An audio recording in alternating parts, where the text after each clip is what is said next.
আলাইকুম ভিউয়ার্স, রণমালা ভয়েসের পক্ষ থেকে আবারও স্বাগত জানাচ্ছি। আজকের যে নিউজটি সেটি গতকালকে আপনারা শুনেছেন যে শেডওয়েল ইস্ট লন্ডনের টাওয়ার হ্যামলেটসের শেডওয়েলে গতকাল 4টার সময় যে ছুরিকাঘাতের ঘটনা ঘটে, সেই ছুরিকাঘাতের ঘটনায় 2 জন আহত হন।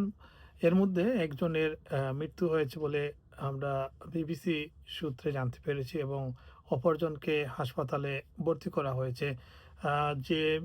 যিনি মৃত্যুবরণ করেছেন তার বয়স ৩০ থেকে ৪০ বছরের মধ্যে। আর যে আহত হয়ে হাসপাতালে ভর্তি রয়েছেন তার বয়স ৫০ বছর।